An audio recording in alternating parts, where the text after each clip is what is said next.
In 1987, a 25-year police veteran was attacked just outside of the police station. He later said that his attacker transformed right in front of him into something that wasn't human.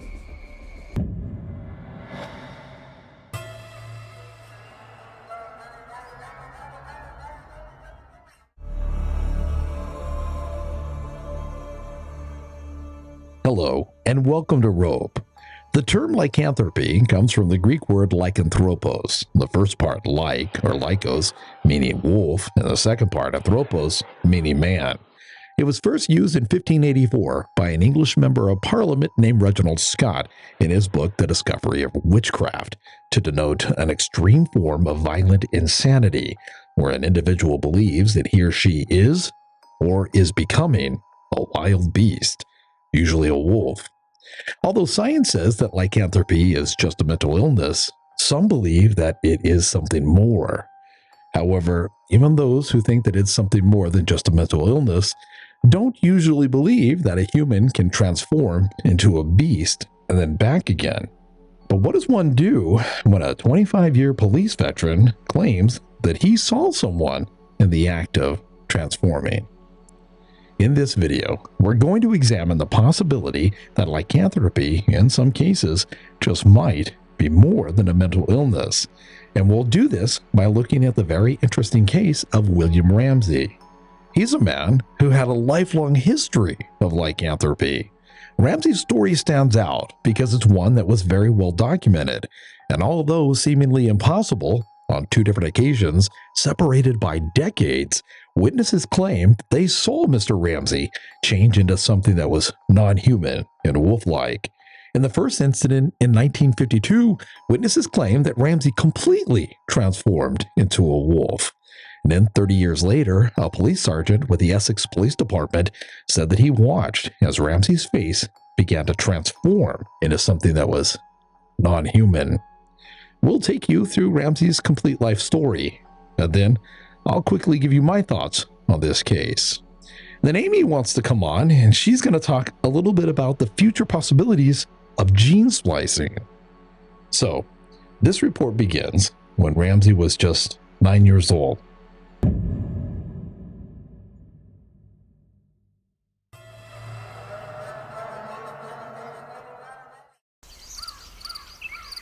It was a sunny Saturday in 1952, and little William Ramsey, or Bill, was only 9 years old. He had just returned from seeing a matinee about the Royal Air Force adventures, and he was alone in his backyard.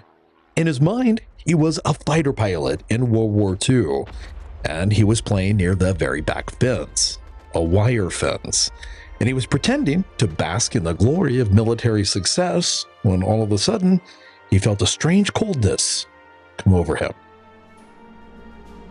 Have you ever walked into a meat locker right after you've been outside on a hot day? That's what this was like. I was playing and my body temperature was normal, and then, well, I'd say it felt as if my body temperature dropped a good 20 degrees. Sweat froze on me, and my whole body started shaking.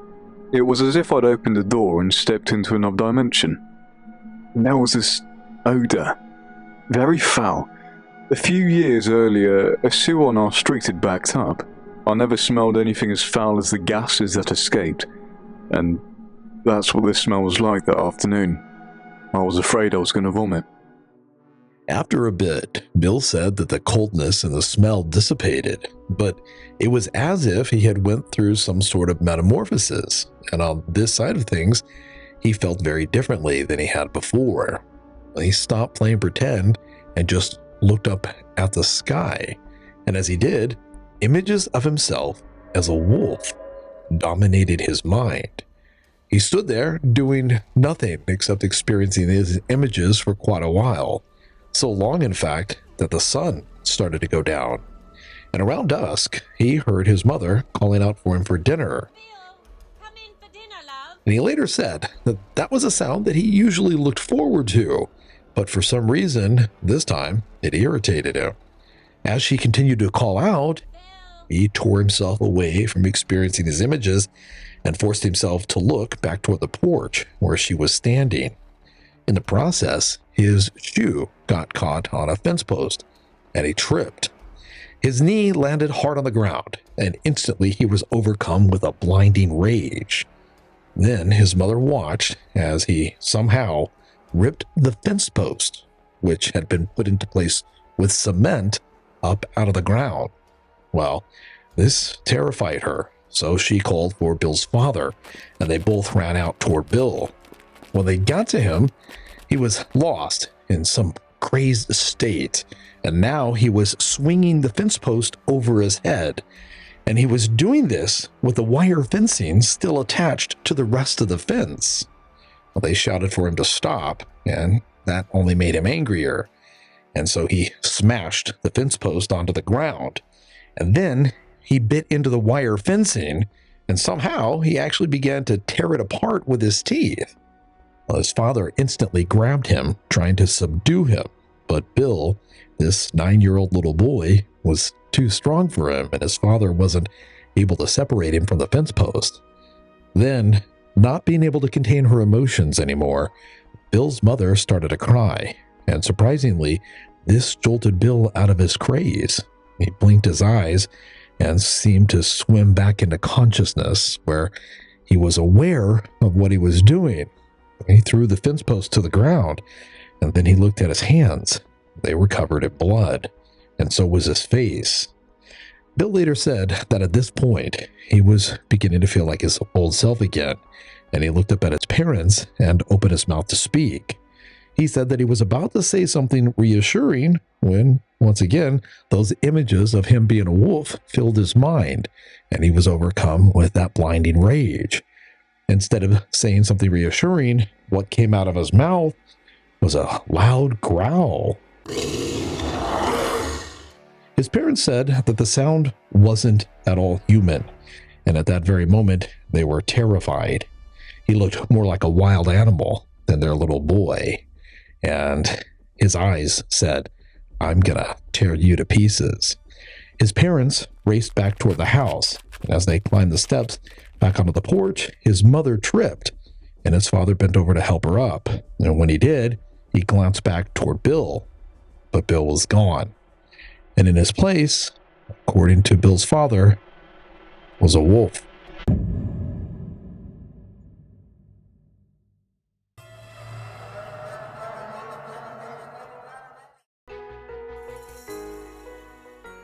Bill Ramsey was born on November 11, 1943, in the city of Southend-on-Sea in Essex County, England.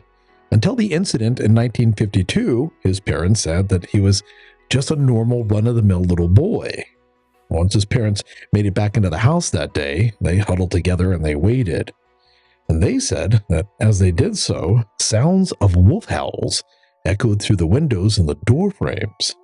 Many years later, in an interview, Bill said that it was as if he had some sort of out-of-body experience where he could see himself doing all of those horrible things, but he was powerless to stop. That day, in my backyard, I saw myself tear up that fence post from the ground. I saw myself rip the wire fencing apart with my teeth. I saw myself turn to my parents as if I were some kind of beast. Eventually, the rage inside of him calmed down, and he made his way to the back door and he knocked. His parents waited for just a minute, but finally, when they opened the door, he jumped into their arms, and then all three of them cried right there in the doorway. They held each other for quite a while. Bill said later that each of them believed that this had just been some freak incident, that it would never happen again. And they were almost right. Bill became a fairly bright student. His teachers said that he was intellectually curious. He excelled in English and French, and he came to love language stories. He also became really good in sports. He joined the soccer team, and he played so well that he dominated the position of goalie. As he got older, he of course discovered girls, and he loved going to the movies. Then in 1958, he left high school 2 years early, and he worked a series of odd jobs. In his 20s, he moved to London, and in 1965, he married a woman named Nina, and the couple had 3 children, and it seemed as if they got along really well. But all the while, and although he never said anything, Bill was plagued with nightmares where he would see himself as a wolf. And from time to time, he would even feel these wolf-like emotions come over him during the day. They would grab a hold of him and try to draw him into a crazed state like they had done when he was 9. But in every case, he was able to remain in control. Well, that is, until one night in 1983.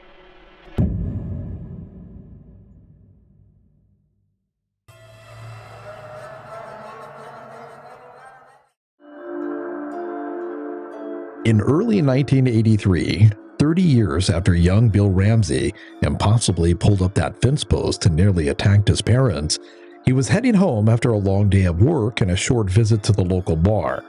He had caught a ride with a friend of his named Paul Hirschfield, and he was sitting in the back seat with another friend, Ronnie Cook. As the car was heading down the highway, Bill, now 39, once again felt that wolf spirit come over him.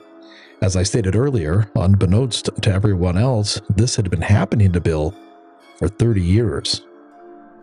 Have you ever had a thought so horrible that you tried to put it out of your mind immediately? That's how I was that night. I was sitting in the back seat with Ronnie, and all of a sudden I felt the overwhelming urge to grab a hold of him and really do some violence to him. Bill sat in the back seat, fighting this feeling, while Ronnie, sitting beside him and Paul driving, had no idea what was going through his mind. Then, as normal conversation circulated through the car, Bill felt this low rumble down in his chest, which worked its way up through his throat and then came out of his mouth as a deep growl. In the process, he felt his hands morphing into animal claws. He worked with all of his might to resist the urge to attack, and as he sat there, growling and staring at the seat in front of him, trying to stay in control, the other 2 men, of course, noticed that he was acting extremely odd, and they asked, "What is wrong with you?" And Bill said that that's when it happened. Suddenly, unable to keep this spirit at bay any longer, Bill just attacked Ronnie. He lunged at him, clawing and trying to sink his teeth into Ronnie's skin and get a mouthful of flesh. Ronnie, however, proved to be pretty resilient and quick on the draw. He instantly defended himself and kept Bill at bay as Paul quickly pulled the car over to the side of the road and then jumped into the back seat to help Ronnie. The 2 men working together were able to pin Bill up against the car door as he flailed and fought like a wild animal. Finally, after holding him against the door for a while, Bill calmed down and he came out of this craze. And then all 3 men got out of the car and walked around in the dark on the side of the road. Paul and Ronnie, of course, wanted to know what in the world just happened. But Bill really wasn't able to give them a satisfactory answer. And after a bit, the tensions died down and all 3 men got back into the car and then headed back down the highway. But this time, Ronnie made sure that he rode in the front seat with Paul. Through the years, Bill's wife, Nina, suspected that there was something off with Bill, something not quite right. Every once in a while, he would seem to be fighting something inside, but it never came to much, and she just wrote it off as something Bill was dealing with, something that he wanted to keep private. And for the most part, he did. Well, until that incident with Ronnie and Paul. After that, his odd behavior became more and more prevalent. It mostly happened at night. She said that she would wake up and Bill would be growling like a wild animal in his sleep. But then one night, she woke up to this growl, and when she looked around, Bill wasn't in bed. Half asleep, she scanned the room, and she saw Bill's silhouette as he stood in front of the window. She said that she could see the full silver moon beyond the glass, and her husband's back as he just stood there, peering out of the window, staring at the moon. She asked him what was wrong, and without turning around, he just told her to go back to sleep. I realized that he was crying. Bill is not a man given to tears. I wasn't sure what had happened. All I knew for sure was that something terrible had come over him. I lay there for a full hour, just watching his silhouette in the moonlight. He touched his face many times, poking, prodding at it, trying to reassure himself that it was his own face and not that of something else. Finally, 2 hours later, he slipped under the covers next to me and fell promptly and deeply asleep. In the morning, he said nothing about the incident, and neither did I.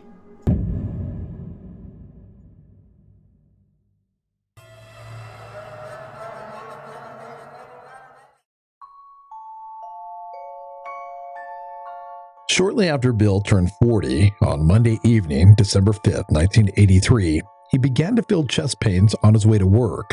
So he changed his destination and he drove to Southend General Hospital. He came in through the emergency entrance and he told the nurse that he was having chest pains. He must have looked pretty bad because she immediately put him on a gurney and then rushed him into one of the private rooms. After she notified the doctor and while she was checking his blood pressure, Bill once again felt that familiar growl start low in his chest. He did his very best to suppress it, but it was just too strong. And as before, it moved up through his throat and then came out of his mouth. When it did, witnesses said that it was so loud and so powerful that it actually echoed off of the walls. The howl, of course, was unexpected. Then the nurse jumped back, just not quick enough. Bill grabbed her arm and took a bite out of it, getting a chunk of flesh just below the elbow. She, of course, screamed in pain and in terror, and then so did everyone else in the room. The night policeman, who was just down the hall, said that he heard what he first thought was an animal howl, and then people screaming. So, confused, he, of course, rushed into the room. And when he got there, he said that he had a very difficult time making sense of what he was seeing. A crazed, wild man was backed into a corner, crouching on the floor while everyone else was keeping their distance. The policeman later said that although Bill was indeed human, the expression on his face resembled one that really belonged on a wild animal. In the book, Werewolf, a true story of demonic possession, the author says that the very first thing the policeman thought when he entered the room was a wolf. Every available body who had heard that howl and the screaming had rushed to the sound to see what it was. And as more and more people entered the room, Bill just got crazier and crazier. Witnesses later said that during the incident, Bill had hunched shoulders and both of his hands were curled up into the shape of animal talons. They also said that he had superhuman strength and he was acting just like a wild animal with bared teeth.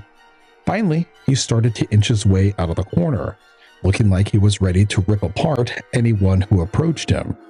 Eventually, the hospital staff and the policeman got a hold of him, and the policeman was able to handcuff him to a gurney while a doctor injected him with Thorazine. Bill fell asleep almost immediately, and he stayed out all night. In the morning, he woke up in complete control of himself again, and the attending doctor came to see him. He and Bill talked about what had happened. The doctor told Bill that he thought Bill should stay and have some tests run. He said that what happened last night was serious, but since Bill was a voluntary patient, and since he was now back in control of himself, he chose to leave. For the most part, over the next few years, Bill was able to keep this wolf spirit at bay. But then, in 1987, he experienced an outburst that was so violent that it caused a police veteran of 25 years to quit the force the very next day.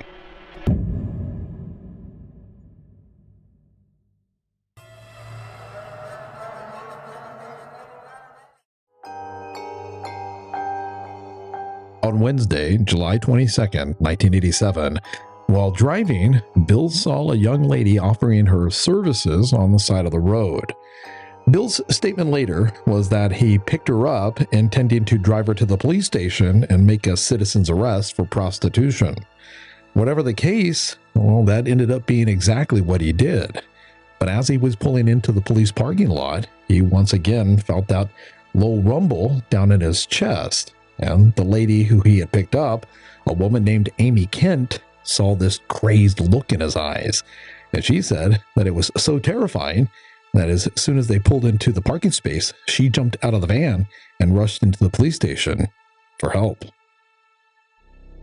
Several officers and I were inside the precinct. We saw a young woman come through the back door and start to wander around looking for help. I've seen people in hysteria before. Clinical hysteria, I mean. And that's how she looked. Frightened to the point that I was surprised she could even walk. We went over to her and asked her what was wrong. She couldn't articulate much, just that there was a man outside and that she was terribly afraid of him, and that she wanted us to protect her from him. I agreed that I'd go outside and try and find the man and see what was going on. Sergeant Fisher went to the back door and he stepped outside. And as he did, he heard the police dogs that were kept in a kennel out back going crazy. So he was pretty certain that the woman inside was telling the truth, at least about someone being in the parking lot. A few seconds later, he saw the van, and then he saw Bill. And as he approached, Bill just stood perfectly still and followed the police officer with his eyes as he walked up. Police Sergeant Fisher was no rookie. He was a veteran with 25 years under his belt, which, for me, makes this story even more chilling. Once he got up to Bill, he greeted him and he asked if he would come back inside and help sort things out with the young lady. But Bill didn't respond. Instead, he just kept quietly staring at Fisher, which made Fisher feel kind of like the canary that was about to be eaten by the cat. I began to sense how strange he looked. There was something not quite human in his eyes, particularly. For the first time, I started to feel a little nervous. "May I have your name, please?" He stared at me as if I'd not spoken. Sergeant Fisher asked for his name again, and this time Bill gave it to him. And then Sergeant Fisher explained that a woman had come into the station and she was terrified. He asked Bill again if he would come in and help work things out, but Bill didn't say anything else. He just continued to stare at Fisher with that strange look. And then, out of the blue, the dogs started barking furiously, and at the same time, Bill's predatory look intensified, and he started to mutter something. So Sergeant Fisher reached out and tried to grab a hold of his elbow and lead him inside, but Bill jerked away reflexively. So Sergeant Fisher tried again, and when he did, well, Bill let out one of his loudest howls yet. At first, I thought I'd confuse this with one of the dog's growlings. Then I realized it was Bill Ramsey. He attacked me then. There's no other way to say it, and it was just that simple. I was standing there, and he attacked me. Before I knew what was happening, he threw me to the ground and got on top of me. As Sergeant Fisher was on the ground trying to fight Bill off, he couldn't believe what he was seeing. His face underwent an incredible transformation. His eyes got especially crazy. His lips pulled back over his teeth, and his hands suddenly became claw-like. He was tearing at me the way an animal would, as if he was trying to rip open my flesh. Sergeant Fisher was a big man, and up until that point in his life, with any fight, he had always been the victor. But Bill Ramsey was different. I couldn't seem to slow him down. We wrestled there on the ground, and he kept clawing at me and ripping at me. I tried to get him into various kinds of restraining positions, but I couldn't budge him. The amazing thing was that he kept getting stronger the longer we wrestled on the ground. His anger was starting to take its toll. I could feel him starting to do real damage to me, especially to my back, as he pounded me again and again against the ground. And then he got his hands on my throat and started strangling me. There's no other way to say it. I could literally feel the life begin to drain out of me. I looked up and saw the absolute glee in his eyes. He knew he was killing me, and he was delighted about it. I tried to push my hands up to his throat to stop him, but it didn't work. I started losing consciousness. Inside the station, other officers waited, and when Sergeant Fisher didn't return, Inspector Tony Belford went out looking for him. And it's a good thing that he did. Belford got to Fisher just before it was too late. He tried to pull Bill off, but he couldn't, and at the end, it actually took 5 policemen and a tranquilizer to get Bill to let go of Fisher. Eventually, instead of being charged with attempted murder, Bill was sent to Runwell Mental Hospital, and under the Mental Health Act, he was kept there while tests were run. The Mental Health Act specifies that a person can be kept up to 28 days while they're being evaluated, but Bill was released after only 10. Doctors said that they just couldn't find anything wrong with him. Perhaps because of his time at the hospital, or for some other reason, Bill never had another major incident. But this greatly affected Sergeant Terry Fisher. He said that the psychological toll was just too much, and he retired the very next day.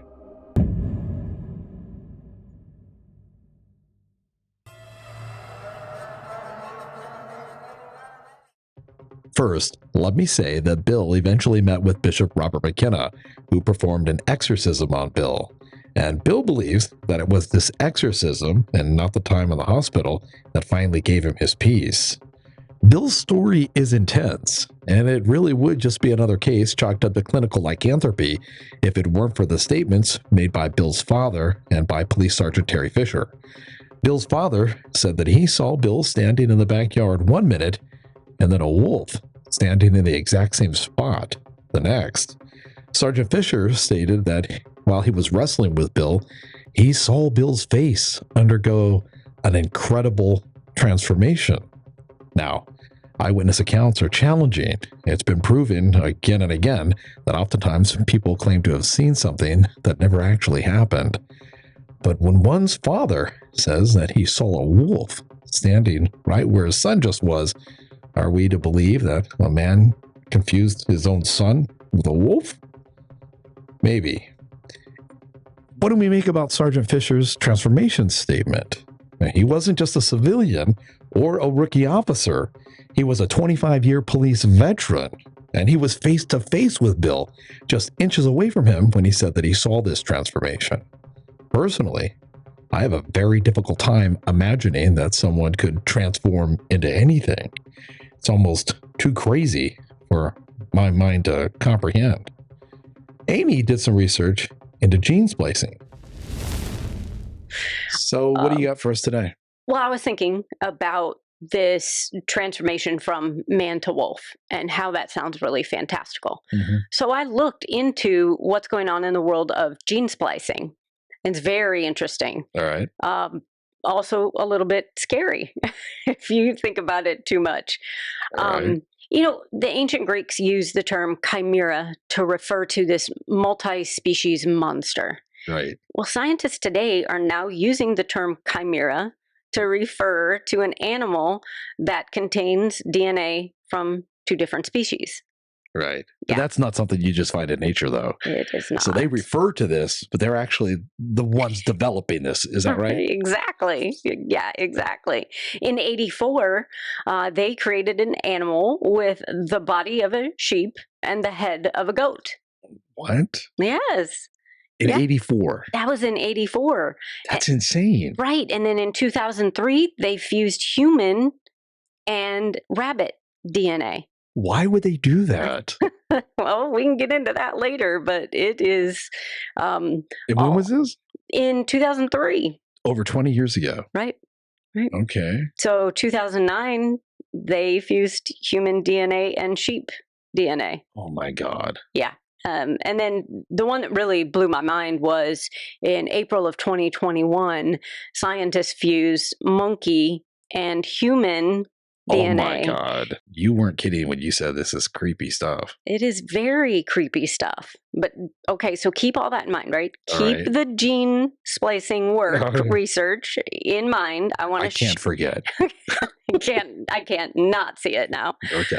I'm going to shift gears a little bit. All right. Take us over to what animals already do regarding transformation in Okay. nature. Right. Okay, think of the Animals transform in nature? well, I mean, think of the chameleon. You know, when we first realized a chameleon could change the color of its skin to match its background Right. Yeah.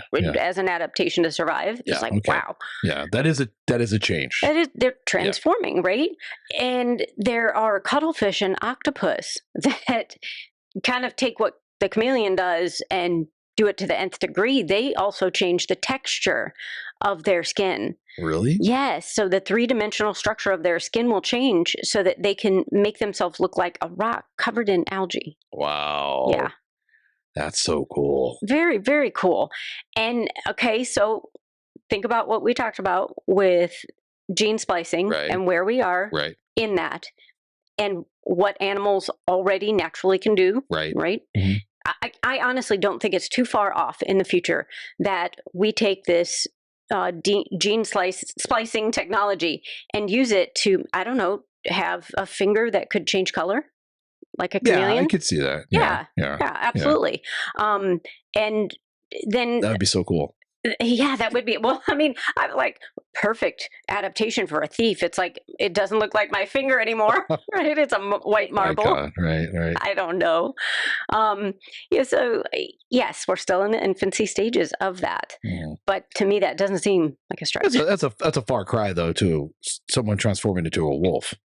It is, but let's just think for a moment about the universe and how vast the All right. universe is. Yeah. Okay. We, I believe, are not the most advanced civilization out there. Right. So if we think about other civilizations that have this technology maybe 1,000 years Right. in the future, Right. what have they done or can they do, are doing with maybe taking the structure of the finger, changing it, transforming it into, say, a claw, Right. transforming it back to a finger. Right. I think that absolutely is possible. And Right. you think about gray aliens transforming I themselves love the way your mind thinks. into humans, into a wolf. Well, Right. you know. you're speculating that maybe there's a civilization Mhm. somewhere in the universe that's light years ahead of us on gene splicing Right. and using just already what's in nature, and maybe Mhm. they've created something that can transform from what we would call a human to Right. like a canine look or something. Right. I Yeah, am. I And we're just mean- in the infancy stages of that. Right. That's mind blowing. It really is. That's crazy. So then how does that, so I'm guessing, well, I don't want to guess. What do you think about the Ramsey story? So I think that there is a possibility, right? And if not with this science of gene splicing and DNA combining, that maybe it's something else, right? Maybe he said he got really cold. He smelled a horrible smell. Yeah, when he was 9 years old. Yeah. Maybe it was an advanced technology, right? Oh, wait, really? Maybe he somehow, So we're screwing around with nature, and maybe aliens are screwing around with us. right? And like, It's like, well, let's pick that guy. exactly. Let's see what happens. And just as we're experimenting, maybe they're like, well, okay, that didn't work. But Right. let's go now and try this. So you think that maybe it's something might have happened with the Bill Ramsey case? Yeah, I think something happened. You have police officers on the force for 25 years. I mean, he quit. He Yeah. said, "I'm out." Deuces. Deuces. I'm supposed to fight human criminals. This wasn't that. Right. Okay. Wow. This is a great one. Well, thank you very much. You're welcome. Thank you. So, what really happened with William Ramsey? Was it just mental illness, or was it something more? This report reminds me of the Romasanta case. He's a man who lived in the 1800s, and he worked as a travel guide, helping people make their way across the open countryside. Mysteriously, sometimes his customers would disappear, and eventually he was charged with their murders. He claimed that he suffered from a curse that caused him to transform into a wolf and then eat people. One of the interesting things about the case is that the world has court transcripts of him talking about this curse. Well, we did a complete report on it, and it is pretty fascinating. If you'd like to see it, it's here. Hey guys, thanks so much for checking out this report, and we couldn't do this without you. You are highly appreciated. Thank you. What he said